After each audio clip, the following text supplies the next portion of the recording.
వెళ్ళారు.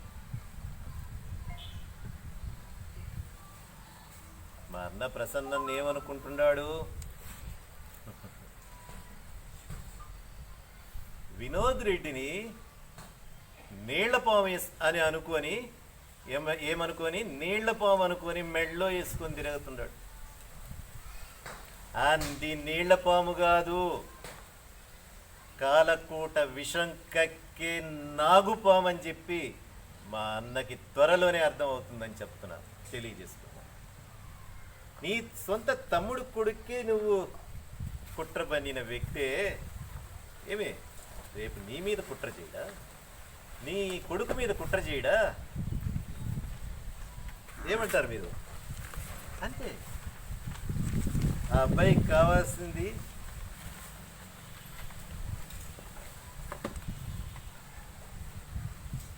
కేవలం రాజకీయం, స్వార్థ రాజకీయం. అన్నా ప్రసన్నన్నా, నిన్ను ఒక్కటి అడుగుతున్నాను. నీ రాజకీయ నీడలో బ్రతికే వినోద్ రెడ్డి నీవు లేనిదే తన రాజకీయ జీవితం లేని వినోద్ రెడ్డి నీ సొంత తమ్ముడు కొడుకు మీద కుట్ర పన్నాడంటే నీ గుండెల్లో బాధ లేదా అని నేను అడుగుతున్నాను మా అన్నని. ఇది నాకే కాదు, ఈ చరిత్ర రేపు ఉదయం పత్రికల్లో చదివిన నల్లపురెడ్డి అభిమానులు, కోట ప్రజలందరూ కూడా బాధపడే సంఘటన.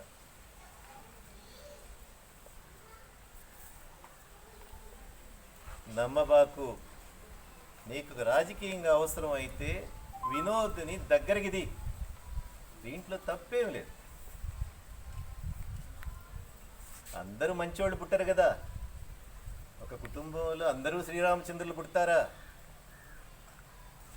పుట్టరు కదా. పెరిగిన వాతావరణంలోనో తన స్నేహబంధాల వలననో మెడ్రాసులో చదువుకున్న వినోద్ రెడ్డికి ఈ కుట్ర రాజకీయాలు అలవాటు పడ్డాయి. నువ్వు దగ్గరికి తీ ప్రసన్న, దగ్గరికి తీసి మంచి మాటలు చెప్పి తనని మలుచుకో. కోటకొచ్చేసి ఏదో 4 మాటలు చెప్పేసి వెళ్ళిపోవడం కాదు. నేను మా అన్న గురించి నేను తక్కువ చేసి మాట్లాడడం లేదు.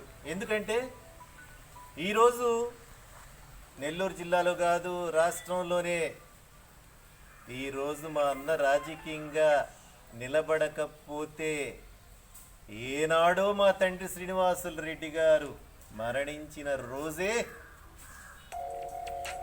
నల్లపురెడ్డి కుటుంబం రాజకీయాల నుంచి తెరమరుగైపోయి ఉండేది. ఈరోజు మా అన్నని, అందరికంటే కూడా మా అన్నని మేము కాపాడుకోవాలి. మేము రాజకీయాలు వదిలేసాం. రాజకీయాల్లో ఉన్నటువంటి మా అన్నని కూడా మేము కాపాడుకోలేకపోతే నల్లపురెడ్డి చరిత్రే లేదు. అన్నా ప్రసన్న, పత్రికా విలేకరుల సమావేశంలో నిన్ను వేడుకుంటున్నాను.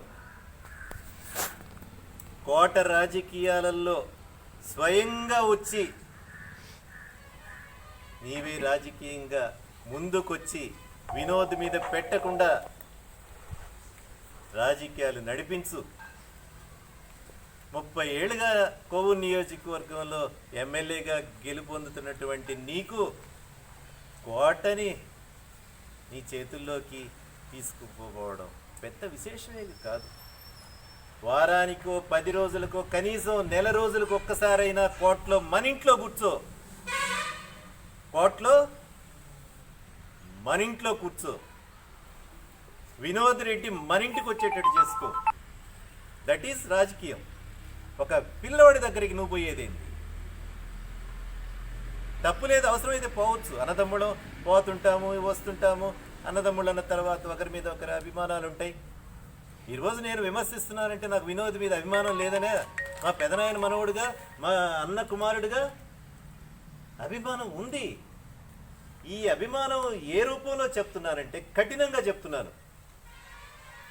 వినోద్, నిన్ను కూడా మారమంటున్నాను. మీ తాతల్ని ఆదర్శంగా తీసుకో. కోట ప్రజలందరినీ వర్గాల వారీగా విడగొట్టుకొని రాజకీయం చేసే దానికంటే అందరినీ కలుపుకొని రాజకీయం చేయమని నేను వినోద్ కూడా ఒక మంచి మాటగా చెప్తున్నాను. రా ప్రసన్న అన్నారు, రా మేము సన్యాసం తీసుకున్నామని అంటున్నాను కదా. ఈరోజు నల్లపురెడ్డి వాళ్ళ కుటుంబం కోట ప్రాంతాల్లో రాజకీయ అవశేషంగా మిగలకుండా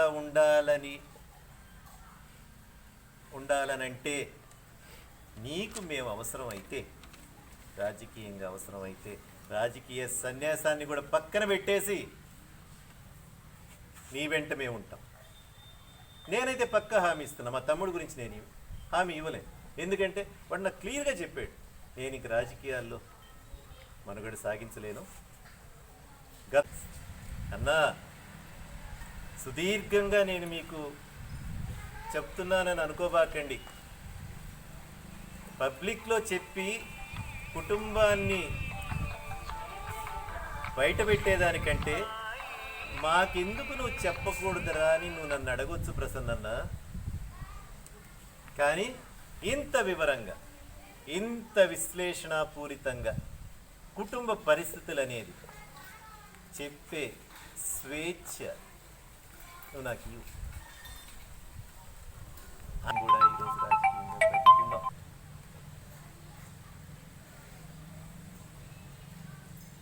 అన్నకి చేతులెత్తి ప్రసన్నన్నకి నమస్కారాలు తెలియజేసుకుంటూ వేడుకుంటున్నాను. అన్న రాన్న కోటని కోట మండలాలు గూడూరు తండ్రి గారు ఇచ్చిన వారసత్వం ఎక్కడికి పోయింది? వెంగడగిరిలోను, గూడూరు నియోజకవర్గంలోను, సూడూరుపేట నియోజకవర్గంలోనూ ఎక్కడ పెట్టినా మా తండ్రి గారి అభిమానులే ఉన్నారు. ఈ రోజుకి తెలుగు గంగ పథకాన్ని మెట్ట ప్రాంతాలైనటువంటి ఈ ప్రాంతాల్లోకి తీసుకొచ్చిన మా తండ్రి శ్రీనివాసులు రెడ్డి పట్ల గౌరవం, అపారమైనటువంటి ప్రేమ ఈ రోజుకి నిలిచిపోయి ఉన్నాయంటే ఈరోజు శ్రీనివాసులు రెడ్డి పుణ్యాన ప్రజలందరూ కూడా తెలుగు గంగ నీళ్లు ఎర్రటి 14 సంవత్సరాల నుంచి మనకు నీళ్లు లేవు, వర్షాలు లేవు. అయినా ఈ రోజుటికి మనం ప్రజలందరూ సుఖంగా ఉండారంటే రాజకీయంగా నల్లపురెడ్డి శ్రీనివాసులు రెడ్డి గారు ప్రజలకు చేసినటువంటి సేవ అని చెప్పి నేను మీకు మరొకసారి మనవి చేసుకుంటున్నాను. ఇంతకంటే నేను ఎక్కువ చెప్పలేను. అన్న ప్రసన్న, నీ కుటుంబాన్ని నువ్వే సరిదిద్దుకో, వినోద్ని కూడా కలుపుకో, మనమందరం కలిసి కాంబైండ్గా మీ వెంట మేము ఉంటాం. రాజకీయ సన్యాసం కూడా తీసేస్తున్నాను ఈ రోజు నుంచి.